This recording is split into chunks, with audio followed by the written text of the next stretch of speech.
Video আমরা অনেকেই তৈরি করি, ভিডিও সম্পর্কে আমরা অনেকেই জানি না। ভিডিও তৈরি করার পর ভিডিওর কিছু এডিটিং এর বিষয় আছে, ভিডিওগুলো কিছু মানে কাটিং ফিটিং এর কিছু বিষয় আছে, কথা সাউন্ড বা বিভিন্ন নয়েজ গুলো কিছু মানে ক্লিয়ার করার জন্য কিছু বিষয় আছে।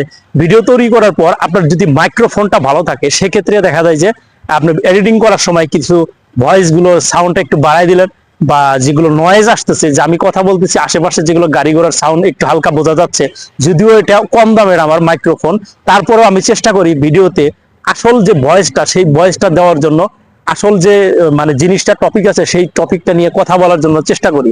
এবং অতিরিক্ত কথা বলার চেষ্টা করি না, যেটা হলো মানুষের কাজে দিবে না, মানুষের জন্য মানে বিরক্তিকর মনে হয়ে থাকবে। তো ভিডিও তো এডিটিং করার সময় কিন্তু এডিটিং সম্পর্কে আপনাদের কিছু আইডিয়া আছে, কোন ধরনের ভিডিও গুলো দিয়ে আপনি এডিটিং করবেন বা কোন সফটওয়্যার গুলো দিয়ে আপনি এডিটিং করবেন সেগুলো সম্পর্কে আপনাকে জানতে হবে, সেগুলো সম্পর্কে আপনার কিছু আইডিয়া থাকতে হবে। এডিটিং সম্পর্কেও কিন্তু আপনাকে কিছু জানতে হবে, যেগুলো আইডিয়া গুলো থাকলে আপনি দেখা যায় যে বিভিন্ন সফটওয়্যারের মাধ্যমে কিন্তু সুন্দরভাবে কিন্তু এডিটিং গুলো করতে পারবেন।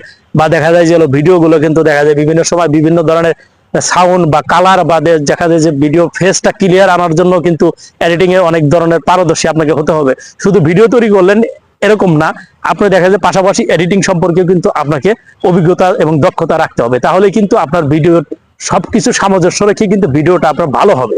ভিডিওটি ভালো লাগলে অবশ্যই আপনারা শেয়ার করবেন।